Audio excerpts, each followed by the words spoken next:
Continuando, então, nosso estudo do livro da sabedoria, vamos ver agora o conteúdo do livro. E, para isso, vamos olhar para a estrutura do livro. É discutida a estrutura, como, aliás, todos os livros do Antigo Testamento têm normalmente a sua estrutura bastante discutida. Mas nós podemos ver, a partir do tema, 3 grandes partes. Tá? Até parte do capítulo 6, nós temos ali uma apresentação da sabedoria, e essa sabedoria é ligada à justiça, ou seja, a sabedoria que se expressa na vida concreta, na vivência da fé conforme a Torá e dentro de um esquema de sabedoria. Nós temos o tema sabedoria e justiça, e com isso a oposição entre o justo e o ímpio. Nessa parte se fala, então, da imortalidade dos justos, percebemos aqui já uma ideia nova em termos de escatologia, se considerarmos os outros livros sapienciais que existem no Antigo Testamento, né? Aqui já se fala da imortalidade, portanto, o Sheol já foi superado. Na segunda parte, a partir de 6:22 até o final do capítulo 9, nós temos uma especulação sobre o que é a sabedoria, o valor da sabedoria, as suas qualidades, a sua supremacia diante de tudo. É a parte, digamos assim, mais teológica do livro. Fala da origem da sabedoria em Deus, da natureza, o que ela é. Ela transforma tudo, mas ela em si mesma é imutável, ela penetra todas as coisas, ela acaba habitando na alma do fiel, como ela age na história e na criação. Como obter essa sabedoria, tudo aparece aqui. Nessa parte aparece a ficção de Salomão, de que Salomão é que está escrevendo. Nós já vimos isso, se o livro é escrito no final do século I, embora ele seja chamado de Sabedoria de Salomão, na tradução grega, por exemplo, ele não pode ser realmente colocado na época de Salomão, que é o século X a.C.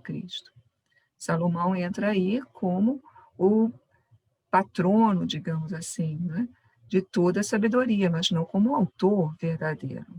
O livro foi escrito em grego, foi escrito muito recentemente. Finalmente, a terceira parte, a parte final do livro, faz um paralelo da história que foi o Êxodo, saída dos judeus do Egito para a Terra Prometida, e a situação atual dos judeus que estão no Egito. É muito interessante isso, né? O autor que está no Egito e é judeu, ele agora fala da sua época, da história da sua época, em relação ao antigo evento do Êxodo, que ocorreu no Egito, em relação aos hebreus. E aí, então, os egípcios antigos, lá da época de Moisés, eram os vilões, os hebreus, os justos.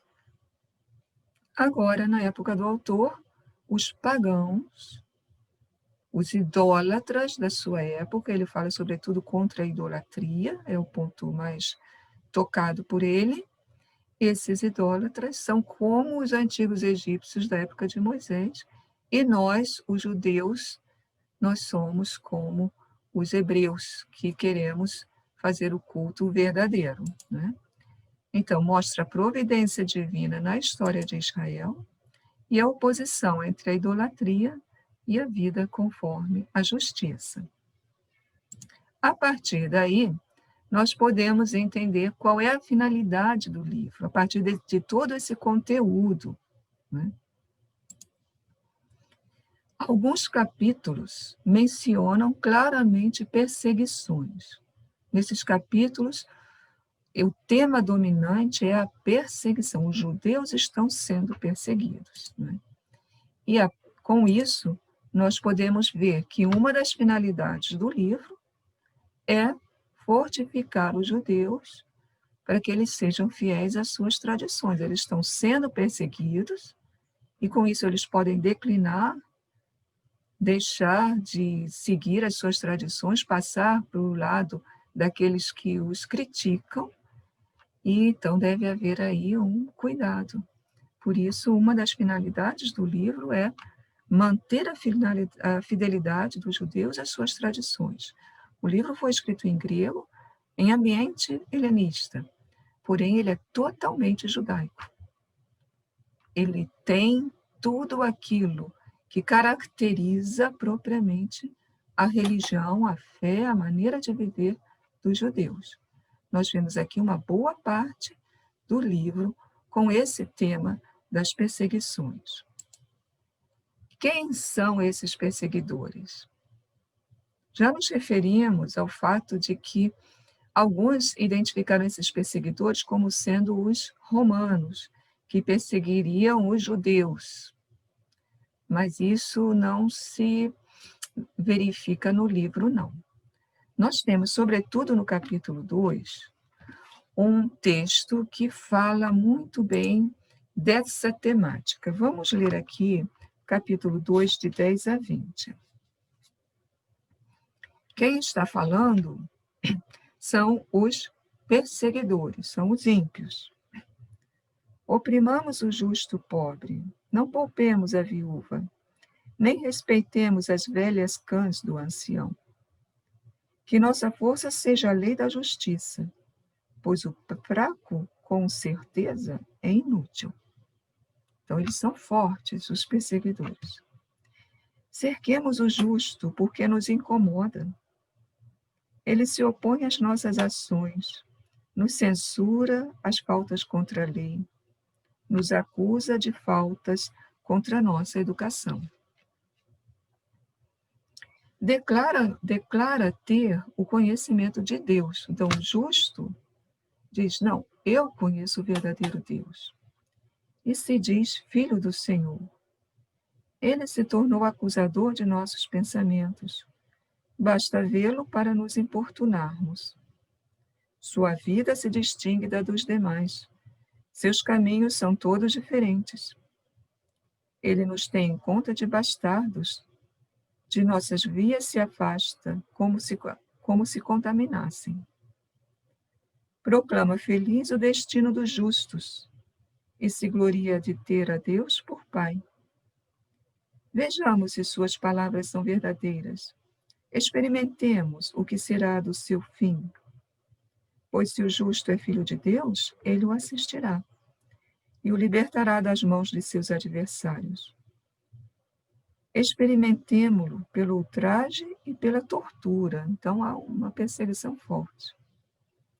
Para apreciar a sua serenidade e examinar a sua resignação. Condenemo-lo a uma morte vergonhosa, pois diz que há quem o visite. Isso é uma maneira de falar. Ele diz que Deus vai visitá-lo, ou seja, que Deus vai garantir, né, que ele não será eliminado, que ele não será colocado totalmente de lado, que ele não será tirado do convívio, né, das pessoas. A partir desse texto, a gente poderia pensar, se lêssemos assim superficialmente, podem ser os pagãos que estão perseguindo os judeus. Mas no versículo 12, nós lemos uma coisa extremamente importante para identificar esses perseguidores. Diz assim: cerquemos o justo porque nos incomoda. Ele se opõe às nossas ações. Quais são as ações que são censuradas? Censura-nos as faltas contra a lei. Ora, um pagão pode ser censurado porque não está cumprindo a lei? Não, não pode, porque a lei não vale para ele. A lei é patrimônio dos judeus. Então, se esses ímpios são censurados porque não estão agindo de acordo com a lei, esses ímpios não são pagãos, eles são judeus. Depois continua: acusa-nos de faltas contra a nossa educação, ou seja, aquilo que nós recebemos está em paralelo, inclusive, com a lei. O que nós recebemos foi observar a lei, e nós não estamos fazendo. Esses perseguidores, portanto, são os próprios judeus, que não estão sendo fiéis à lei, são, por isso, censurados pelos judeus que são fiéis à lei. É o que diz aqui, inclusive, nesses capítulos que procuram reafirmar a fidelidade às tradições, que querem fortificar os judeus na fidelidade às tradições. Esses capítulos estão dizendo, olha, é importante não deixarmos de cumprir a lei. E como se pode explicar que um judeu deixe de cumprir a lei? Muito fácil, pelo fenômeno que nós conhecemos em todas as épocas, de as pessoas se deixarem levar pela mentalidade dominante. Agora, na nossa cultura, é diferente. Isso é coisa retrógrada, isso é coisa que já não vale mais para hoje, né? Então, os perseguidores são membros da comunidade judaica que estão declinando na direção do helenismo, estão caindo no helenismo. E querem, então, compactuar, não é, com o helenismo. Por exemplo, circuncisão é fundamental para a lei judaica, mas nunca foi aceito pelo mundo grego, pelos helenistas, aliás, em geral, pelas culturas fora da cultura de Israel. Circuncisão não era bem vista. Então vem logo a pergunta, nós somos judeus enculturados. Essa coisa de circuncisão é ligada à cultura antiga, vamos deixar. E com isso vem também outras coisas. Não só um dos pontos da lei, mas começa-se a relativizar. É o que se chama hoje também de enculturação, mas mal interpretado, né? Enculturação da fé mal interpretado, onde o critério não é mais a fé, mas o critério é a cultura que diz o que vale na fé ou o que não vale.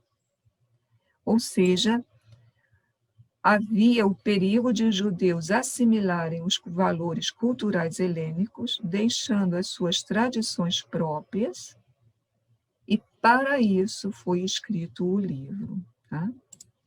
Retomando, então, vários capítulos falam dessas perseguições. O livro tem como uma das grandes finalidades fortificar os judeus na fidelidade às suas tradições. Quem está perseguindo são os próprios judeus que querem impingir essa maneira moderna, entre aspas, de ver, né, aos judeus mais observantes, e com isso nós temos ali os perseguidores, não como gentios, pagãos, romanos, mas como os próprios judeus. E o livro, então, quer chamar os judeus a verem o perigo de assimilarem valores culturais helênicos, não só assimilando um ou outro ponto, mas deixando para trás aquilo que seria fundamental na sua fé. Assim, então, nós concluímos esse aspecto do conteúdo e da identificação dos próprios perseguidores, mostrando que o livro, ele permanece judeu em todos os pontos do seu pensamento, ele assimila termos gregos, nós vimos, até alguns conceitos, isso nós vamos ainda ver, mas ele se mantém totalmente dentro da fé judaica. E então entra como uma finalidade derivada dessa finalidade de manter a tradição judaica, a finalidade também de abrir a cultura judaica ao diálogo com os valores da cultura grega, dialogar sim, mas sem perder a sua própria identidade.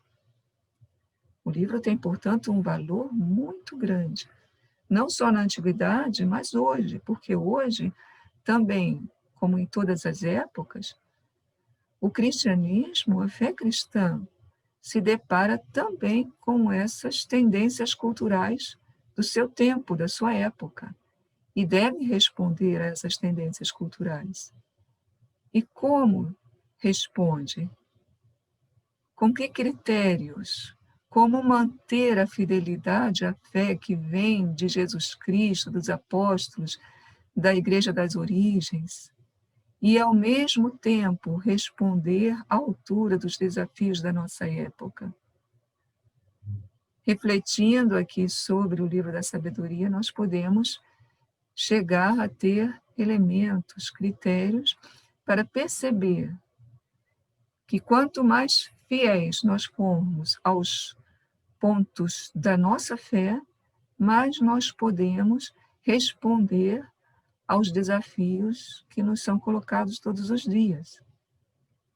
Ao mesmo tempo, a nossa fé não é uma coisa engessada no passado, ela tem origem no passado, mas não é engessada, ela deve falar para todas as épocas. Então, o livro também nos ajuda, nos incita a pensar a nossa fé e a levar a nossa fé de modo que ela impregne a cultura em que nós vivemos.